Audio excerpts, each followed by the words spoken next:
വെനസ്വേലിയൻ ഭരണകൂടത്തിന് മേൽ സമ്മർദ്ദം ശക്തമാക്കി അമേരിക്ക. ശരിയായി പ്രവർത്തിച്ചില്ലെങ്കിൽ വെനസ്വേലിയൻ വൈസ് പ്രസിഡന്റ് ഡെൽസി റോഡ്രിഗസിന് കനത്ത വില നൽകേണ്ടി വരുമെന്ന് മുന്നറിയിപ്പ്.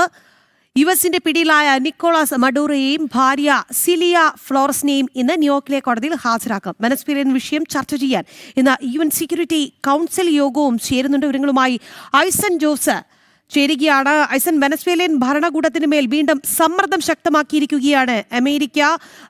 കൂടുതൽ, അതായത് അവർ പറയുന്ന രീതിയിൽ കാര്യങ്ങൾ പോയില്ല എങ്കിൽ വലിയ വില നൽകേണ്ടി വരുമെന്ന മുന്നറിയിപ്പ് കൂടി ട്രംപ് മുന്നോട്ട് വയ്ക്കുന്നു എന്നുള്ളതാണ്. പറയൂ ഐസൻ.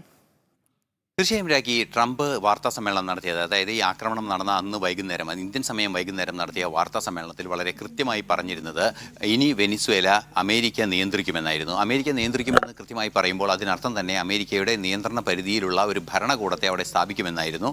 അതുകൊണ്ട് തന്നെ അത്തരത്തിലൊരു നീക്കമാണ് അമേരിക്കയുടെ ഭാഗത്തു നിന്ന് സ്വാഭാവികമായി ഉണ്ടാവുകയും ചെയ്തത്. ഈ ഒരു പശ്ചാത്തലത്തിലാണ് വെനിസ്വേലയുടെ വൈസ് പ്രസിഡന്റ് ചില നിലപാടുകൾ അറിയിച്ചത്. നിക്കോളാസ് മഡൂറോ തന്നെയാണ് തങ്ങളുടെ പ്രസിഡന്റ് എന്ന നിലപാട് അറിയിക്കുകയും UN ഇടപെടൽ ആവശ്യപ്പെടുകയും മറ്റു രീതിയിലുള്ള ചില നീക്കങ്ങൾ അവിടെ നടക്കുകയും ചെയ്തതോടെ പരമാധികാരം സംരക്ഷിക്കണമെന്ന ഒരു നിലപാട് ലോകരാജ്യങ്ങളോട് അവർ ആവശ്യപ്പെടുകയും ചെയ്തൊരു പശ്ചാത്തലത്തിലാണ് കൃത്യമായൊരു മുന്നറിയിപ്പ് ഇപ്പോൾ ട്രംപിൻ്റെ ഭാഗത്തു നിന്നുണ്ടായിരിക്കുന്നത്.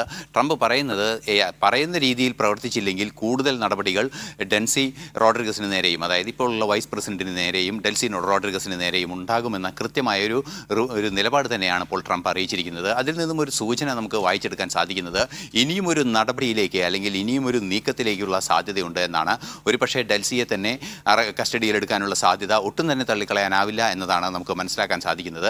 മാത്രമല്ല മറ്റൊരു പ്രധാന വിഷയം, നിലവിൽ അവിടുത്തെ പ്രതിപക്ഷ നേതാവ് ഈ നീക്കത്തെ അംഗീകരിക്കുന്നൊരു സാഹചര്യമുണ്ട്. അതായത് അമേരിക്കയുടെ നടപടിയെ അംഗീകരിക്കുകയും ഈ നിക്കോളാസ് മഡൂറോയെ പിടിച്ചുകൊണ്ടുപോയ നീക്കത്തെ അംഗീകരിക്കുകയും ചെയ്യുന്നുണ്ട്. സ്വാഭാവികമായും അത്തരത്തിലൊരു ഓൾട്ടർനേറ്റീവ് സംവിധാനം വളരെ വൈകാതെ തന്നെ ഉണ്ടാക്കാനും ആ സംവിധാനം വഴി നിയന്ത്രണം ശക്തമാക്കാനുമുള്ളൊരു നീക്കം അമേരിക്കയുടെ ഭാഗത്തു നിന്നുണ്ടാകുമെന്ന് തന്നെയാണ് അന്താരാഷ്ട്ര നിരീക്ഷകരെല്ലാം തന്നെ ചൂണ്ടിക്കാണിക്കുന്നത്. മറ്റൊരു പ്രധാന വിഷയം എടുത്തു പറയേണ്ടത് ഇന്ന് വിചാരണ നടക്കുന്നു എന്നാണ്. വിചാരണ കോടതിയിൽ ഹാജരാക്കുമെന്നാണ്. ന്യൂയോർക്കിലെ വിചാരണ കോടതിയിൽ ഈ മയക്കുമരുന്നുമായി ബന്ധപ്പെട്ട മയക്കുമരുന്ന് തീവ്രവാദം എന്ന അതേ കൃത്യമായ ഒരു നിയമത്തിൻ്റെ പരിധിയിൽ തന്നെ അല്ലെങ്കിൽ അത്തരത്തിലൊരു കുറ്റാരോപണം നടത്തിയാണ് ഈ നടപടികളിലേക്കെല്ലാം തന്നെ പോകുന്നൊരു സാഹചര്യമുള്ളത്.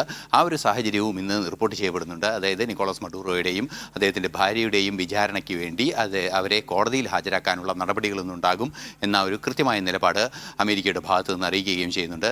മറ്റു പ്രധാന വിഷയങ്ങൾ UN സെക്യൂരിറ്റി കൗൺസിൽ യോഗം തന്നെയാണ്. UN സെക്യൂരിറ്റി കൗൺസിൽ യോഗം പ്രായോഗികമായി ഒന്നും യാഥാർത്ഥ്യമാകാനുള്ള സാധ്യതയില്ല. UN സെക്യൂരിറ്റി കൗൺസിൽ യോഗം തന്നെ നടക്കുമോ, ഈ അജണ്ട തന്നെ വീറ്റോ ചെയ്യപ്പെടുമോ എന്നുള്ളതെല്ലാം തന്നെ കാത്തിരുന്ന് കാണേണ്ട ഒരു അവസ്ഥയാണുള്ളത്. എന്ത് തന്നെയായാലും നിലവിലെ സാഹചര്യത്തിൽ വെനിസ്വേലയെ നിയന്ത്രിക്കാനുള്ള അമേരിക്കയുടെ നീക്കം കൃത്യമായി നടപ്പാക്കാനുള്ള നടപടികൾ അതൊരു പക്ഷേ സൈനിക നീക്കമാണെങ്കിൽ അത്തരത്തിൽ തന്നെ ഉണ്ടാകുമെന്ന മുന്നറിയിപ്പാണ് ഇപ്പോൾ ട്രംപിൻ്റെ ഭാഗത്തു നിന്ന് നൽകിയ ആ വാക്കുകളിൽ നിന്നും, ട്രംപ് പറഞ്ഞ വാക്കുകളിൽ നിന്നും വായിച്ചെടുക്കാൻ സാധിക്കുന്നത്.